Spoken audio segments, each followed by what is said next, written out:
Hello दोस्तों, क्या आप आरआरबी एनटीपीसी की तैयारी कर रहे हो? तो आपको पता होना चाहिए कि आरआरबी एनटीपीसी में सिलेक्शन पाने के लिए सबसे ज़रूरी होता है जीके में पकड़ बनाना।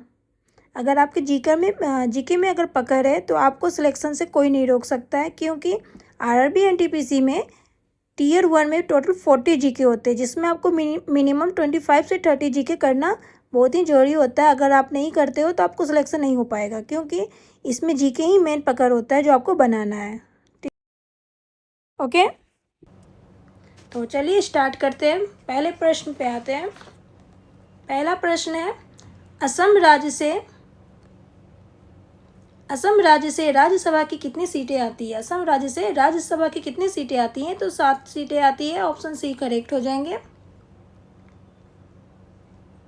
यहाँ पर दिए गए हैं वो 16 राज्य जो आपके एग्जाम में आ सकते हैं।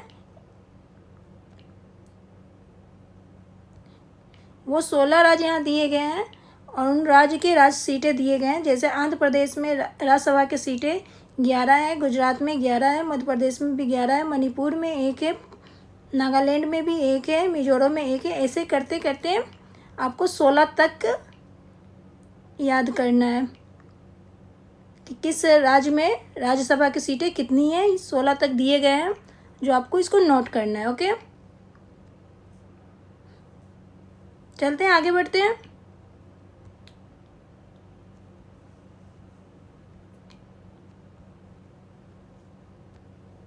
भारत में नागरिकता अधिनियम किस वर्ष पारित किया गया था? नागरिकता अधिनियम किस वर्ष पारित किया गया था भारत में? तो 1955 में पारित किया गया था। ऑप्शन बी करेक्ट हो जाएंगे। आगे बढ़ते हैं। अफगानिस्तान देश के संसद का नाम क्या है? अफगानिस्तान देश के संसद का नाम क्या है? ये एग्जाम में पूछता है कौन देश, किस देश के संसद का नाम क्या है। किसी देश के संसद का नाम आपसे पूछ लिया जाएगा। जैसे अफगानिस्तान देश के संसद का नाम क्या है? तो 16 है। ऑप्शन बी करेक्ट हो जाएंगे। यहाँ पे 7 प्रमुख देश के नाम दिए गए हैं जो आपके एग्जाम में आ सकते हैं। जैसे अफगानिस्तान के संसद का नाम 16 है, बांग्लादेश के जातीय संसद है, कंबोडिया का नेशनल असेंबली है, संयुक्त राष्ट्र का कांग्रेस है, जापान का डाइट है, मालदीव का मजलिस है, दक्षिण अफ्रीका का नेशनल असेंबली है। देश और उनकी संसद का नाम है जो मोस्ट इम्पोर्टेंट है। एग्जाम में एक सवाल इससे पूछ लिए जाते हैं। ओके, आगे बढ़ते हैं।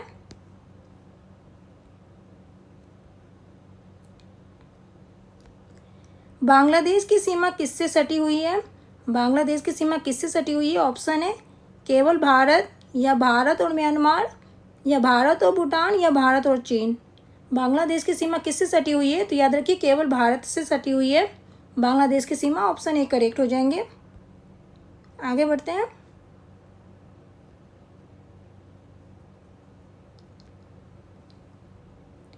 द्वितीय विश्व युद्ध में दुश्मन की पनडुब्बियों को ट्रैक करने के लिए कौन सी तकनीकी विकसित की गई थी? द्वितीय विश्व युद्ध में दुश्मन की पनडुब्बियों को ट्रैक करने के लिए कौन सी तकनीकी विकसित की गई थी? तो सोनार तकनीक विकसित की गई थी। ऑप्शन बी करेक्ट हो जाएंगे।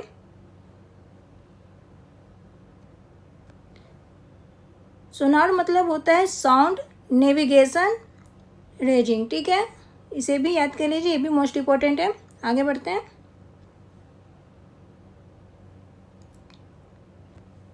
स्वराज पार्टी के संस्थापक कौन थे? स्वराज पार्टी के संस्थापक तो मोतीलाल नेहरू थे स्वराज पार्टी के संस्थापक। ऑप्शन बी करेक्ट हो जाएंगे।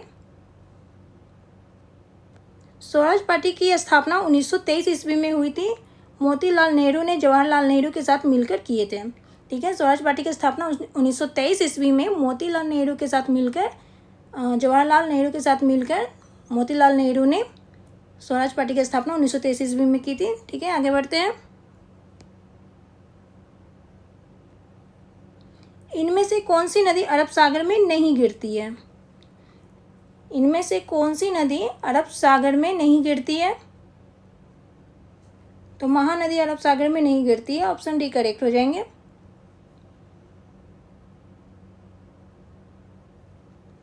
₹50 के नोट में किसकी आकृति छपा है? ₹50 के नोट में किसकी आकृति छपा हुआ है? तो हम्पी की आकृति छपा है। ऑप्शन डी करेक्ट हो जाएंगे। यहाँ पर दिए गए हैं कितने रुपए के नोट में कौन सी आकृति छपा हुआ है। जैसे 10 रुपये की नोट में सूर्य मंदिर की आकृति छपी हुई है, 20 रुपये की नोट में एलोरा की गुफा है, 50 रुपये के नोट में हम्पी, 100 रुपये के नोट में रानी का वाव, 500 रुपये के नोट में लाल किला और 2000 रुपये के नोट में मंगलयान की आकृति छपी हुई है। इसे भी नोट कर ली, मोस्ट इम्पोर्टेंट है, इससे भी एक प्रश्न हमेशा आते ही आते हैं। लास्ट ईयर इससे काफ़ी पूछे गए थे। आगे बढ़ते हैं। स्टैच्यू ऑफ लिबर्टी कहाँ स्थित है। स्टैच्यू ऑफ लिबर्टी कहाँ स्थित है, तो यह स्थित है न्यूयॉर्क में। ऑप्शन डी करेक्ट हो जाएंगे। स्टैच्यू ऑफ लिबर्टी न्यूयॉर्क के हार्बर में लिबर्टी द्वीप पर स्थित है। कौन द्वीप पर स्थित है, तो लिबर्टी द्वीप पर स्थित है। ओके, आगे बढ़ते हैं। यूरो किस देश की मुद्रा है, तो यूरो जोन की मुद्रा है। ऑप्शन सी करेक्ट हो जाएंगे।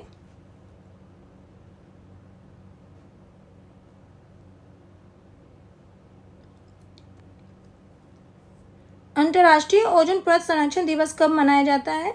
अंतर्राष्ट्रीय ओजोन परत संरक्षण दिवस कब मनाया जाता है, तो 16 सितंबर को मनाया जाता है। ऑप्शन ए करेक्ट हो जाएंगे।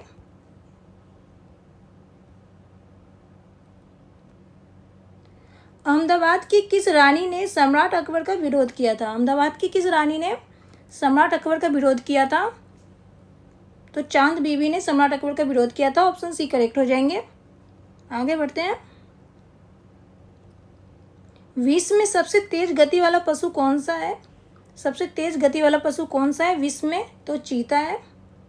ऑप्शन बी करेक्ट हो जाएंगे।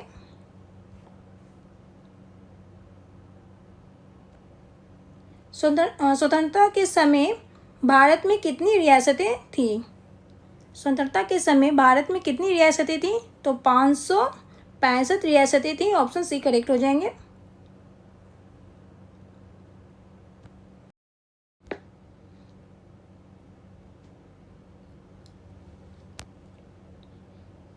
सिख धर्म के अंतिम गुरु कौन थे। सिख धर्म के अंतिम गुरु कौन थे, तो सिख धर्म के अंतिम गुरु थे गुरु गोविंद सिंह। और सिख धर्म के प्रथम गुरु कौन थे, तो गुरु नानक देव। ठीक है, गुरु नानक। ठीक है, सिख धर्म के ये प्रथम थे और ये अंतिम थे। ठीक है, ये दोनों ही याद रखना, बहुत ही इम्पोर्टेंट है, बहुत ही जरूरी है। प्रथम और अंतिम। सिख धर्म के अंतिम गुरु थे गुरु गोविंद सिंह और प्रथम थे सिख धर्म के प्रथम गुरु थे गुरु नानक। ओके, यहाँ सिख धर्म के 10 जो गुरु थे वो 10 का नाम यहाँ दिया हुआ है।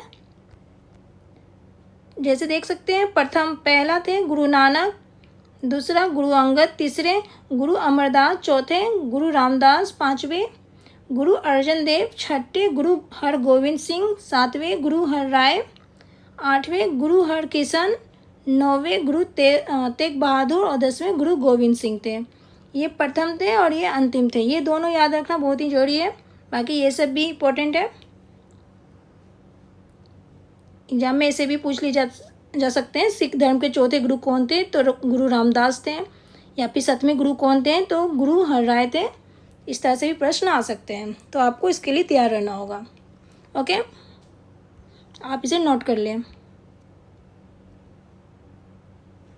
आगे बढ़ते हैं।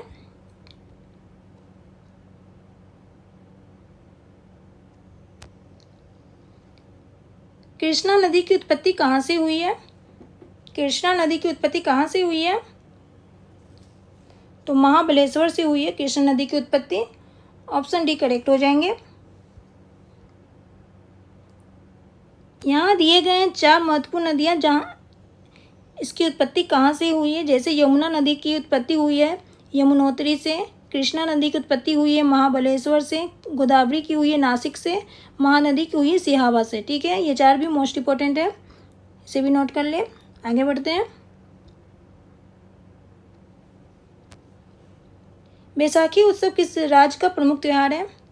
बैसाखी उत्सव किस राज्य का प्रमुख त्यौहार है? तो ये पंजाब का प्रमुख त्यौहार है। ऑप्शन डी करेक्ट हो जाएंगे। यहाँ पर 12 ऐसे त्यौहार के नाम दिए गए हैं जो एग्जाम में आपके पूछे जा सकते हैं। ये सब रिपीटेड प्रश्न है, मतलब रिपीट किए गए प्रश्न है ये सब। जैसे तीज कहाँ मनाया जाता है, कहाँ के प्रमुख त्यौहार है? तो हरियाणा की है, बैसाखी पंजाब की, उगादी आंध्र प्रदेश की, हॉर्नबिल अरुणाचल की, लोसर लद्दाख की, बाणगंगा महाराष्ट्र की, ओणम केरल की, गणगौर राजस्थान की, बोनालू तेलंगाना की, पोंगल तमिलनाडु की, बांग्ला मेघालय की और ताज उत्तर प्रदेश की। ठीक है, ये 12 मोस्ट इम्पोर्टेंट राज्य और उसके त्यौहार हैं जो एग्जाम में पूछे जा सकते हैं।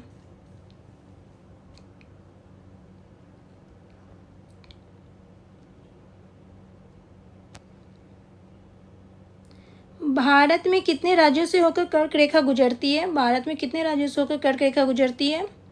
तो 8 राज्यों से होकर कर्क रेखा गुजरती है। ऑप्शन बी करेक्ट हो जाएंगे। वो कौन कौन से हैं वो 8 राज्य जिसे कर्क रेखा होकर गुजरती है?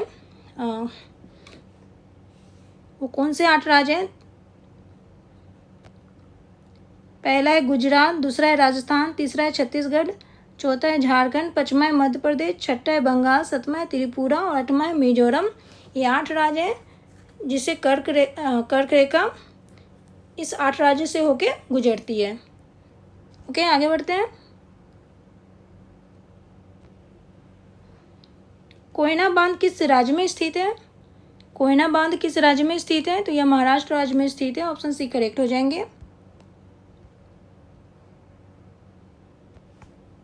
हवा महल का निर्माण किसने करवाया था? हवा महल का निर्माण किसने करवाया था? महाराजा सवाई प्रताप सिंह ने करवाया था हवा महल का निर्माण। ऑप्शन सी करेक्ट हो जाएंगे।